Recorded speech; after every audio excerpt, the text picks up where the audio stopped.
Big ডাটাৰ পৰা আমাৰ শ্ৰেণীকোঠালৈকে বাৰম্বাৰতা বিতৰণে এক গুৰুত্বপূৰ্ণ ভূমিকা পালন কৰিছে। উদাহৰণস্বৰূপে, শ্ৰেণী এটাৰ সকলো শিক্ষাৰ্থীৰ গ্ৰেড জানিবলৈ, কিমানজন শিক্ষাৰ্থীয়ে এক নিৰ্দিষ্ট নম্বৰত উপনীত হৈছে জানিবলৈ আৰু আন সকলো শ্ৰেণী সম্পৰ্কীয় বিশ্লেষণ, এজন শিক্ষকে কিছুমান ডাটা বিশ্লেষণ প্ৰয়োগ কৰিব লাগিব, য'ত এটা প্ৰদত্ত তথ্যৰ পৰা বাৰম্বাৰতা বিতৰণ অন্তৰ্ভুক্ত থাকিব।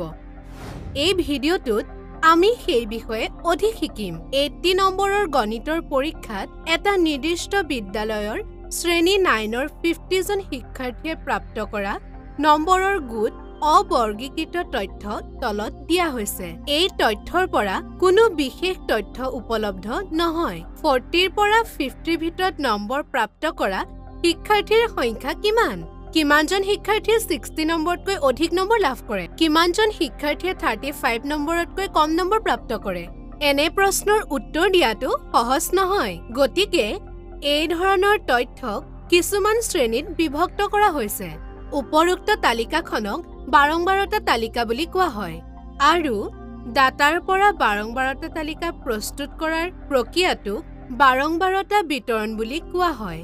পৰ্যবেক্ষণবোৰৰ সৰ্বাধিক আৰু নিম্নতম মানৰ মাজৰ পাৰ্থক্যক তথ্যৰ পৰিসৰ বুলি কোৱা হয়। শ্ৰেণীসমূহ গণনা নম্বৰসমূহ 15 to 19, বাৰম্বাৰতা 1। শ্ৰেণীসমূহ 20 to 24 নম্বৰসমূহ বাৰম্বাৰতা 1। শ্ৰেণীসমূহ 25 to 29 গণনা নম্বৰসমূহ বাৰম্বাৰতা 3। শ্ৰেণীসমূহ 30 to 34 গণনা নম্বৰসমূহ বাৰম্বাৰতা 4। শ্ৰেণীসমূহ 35 to 39 গণনা নম্বৰসমূহ বাৰম্বাৰতা 5। শ্ৰেণীসমূহ 40 to 44 গণনা নম্বৰসমূহ বাৰম্বাৰতা 6। শ্ৰেণীসমূহ 45 to 49 গণনা নম্বৰসমূহ বাৰম্বাৰতা 8। শ্ৰেণীসমূহ 50 to 54 গণনা নম্বৰসমূহ বাৰম্বাৰতা 6।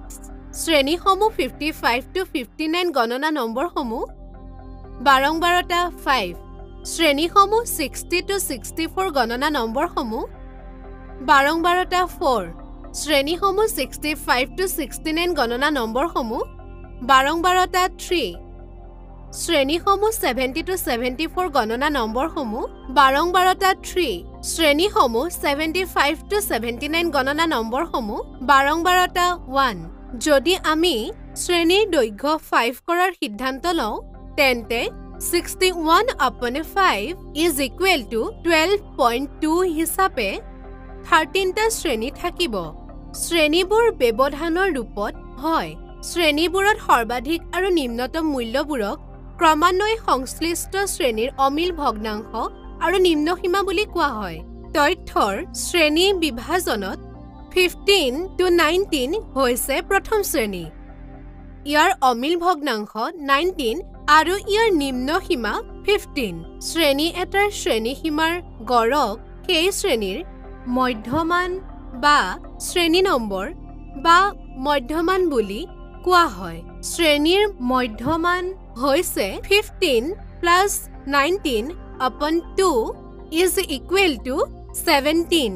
এটা নিৰ্দিষ্ট শ্ৰেণীৰ অমিল ভগ্নাংশ গড় আৰু শ্ৰেণীৰ নিম্নসীমা মাত্ৰ উত্তৰাধিকাৰী হোৱাটোক সেই শ্ৰেণীৰ অমিল সীমা বিন্দু বুলি কোৱা হয়। আমাৰ দৃষ্টান্ত 25 to 29 শ্ৰেণীৰ ওপৰৰ সীমাবিন্দু হৈছে 29 plus 30/2 is equal to 29.5। এটা নিৰ্দিষ্ট শ্ৰেণীৰ নিম্নসীমাৰ গড় আৰু শ্ৰেণীৰ ঠিক আগৰ শ্ৰেণীৰ অমিল সীমাক শ্ৰেণীৰ নিম্নসীমা বিন্দু আৰু শ্ৰেণীৰ নিম্নসীমা বিন্দু বুলি কোৱা হৈছে। 25 plus 24/2 is equal to 24.5। প্ৰথম শ্ৰেণীৰ নিম্নসীমা বিন্দু নিৰ্ধাৰণ কৰিবলৈ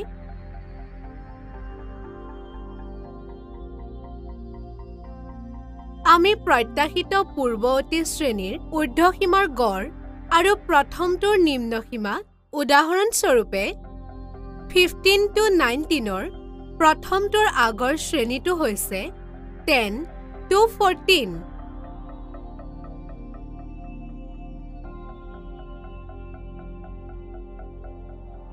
14 plus 15 upon 2 is equal to 14.5. সেয়েহে প্ৰথম শ্ৰেণীৰ নিম্ন সীমাবিন্দু হ'ব অন্তিম শ্ৰেণীৰ অমিল সীমাবিন্দু নিৰ্ধাৰণ কৰিবলৈ আমি প্ৰত্যাশিত উত্তৰাধিকাৰী শ্ৰেণীৰ নিম্ন সীমা আৰু অন্তিম শ্ৰেণীৰ অমিল সীমাৰ গড় লওঁ। উদাহৰণস্বৰূপে 75 to 79ৰ অন্তিমটো সফল হ'ব পৰা শ্ৰেণীটো হৈছে 80 to 84। সেয়েহে অন্তিম শ্ৰেণীৰ অমিল সীমাবিন্দু হ'ব 79 plus 80 upon 2 is equal to 79.5। আমাৰ দৃষ্টান্ত 25 to 29 শ্ৰেণীৰ অমিল সীমাবিন্দু হৈছে 29 plus 30 upon 2 is equal to 29.5 আৰু শ্ৰেণীৰ তলৰ সীমাবিন্দুটো হৈছে 25 plus 24 upon 2 is equal to 24.5। সাৰাংশ এই অধিৱেশনত আমি শিকিছো যে তথ্যৰ পৰা বাৰংবাৰতা তালিকা প্ৰস্তুত কৰাৰ প্ৰক্ৰিয়াটো বাৰংবাৰতা বিতৰণ বুলি কোৱা হয় আৰু পৰ্যবেক্ষণবোৰৰ সৰ্বাধিক আৰু নিম্নতম মূল্যৰ পাৰ্থক্যক তথ্যৰ পৰিসৰ বুলি কোৱা হয়। আমি এইটোও শিকিছিলো যে শ্ৰেণীবোৰত সৰ্বাধিক আৰু নিম্নতম মূল্যবোৰক ক্ৰমান্বয়ে সংশ্লিষ্ট শ্ৰেণীৰ অমিল ভগ্নাংশ আৰু নিম্ন সীমা বুলি কোৱা হয়। শ্ৰেণী এটাৰ শ্ৰেণী সীমাৰ গড়ক সেই শ্ৰেণীৰ মধ্যমান বা শ্ৰেণী চিহ্ন বা মধ্যমান বুলি কোৱা হয়। এটা নিৰ্দিষ্ট শ্ৰেণীৰ গড় ঊৰ্ধ্ব সীমা আৰু শ্ৰেণীৰ নিম্ন সীমা ইয়াক কেৱল উত্তৰাধিকাৰী হোৱাটো সেই শ্ৰেণীৰ অমিল সীমাবিন্দু বুলি কোৱা হয়। এটা নিৰ্দিষ্ট শ্ৰেণীৰ নিম্ন সীমাৰ গড় আৰু শ্ৰেণীৰ ঠিক আগৰ সীমাক শ্ৰেণীৰ নিম্ন সীমাবিন্দু বুলি কোৱা হয়।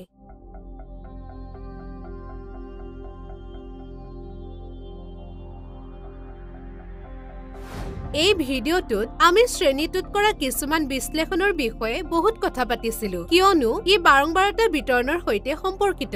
তুমি ভাবানে যে অধিক প্ৰকাৰৰ লেখচিত্ৰ আছে? হয়, আছে।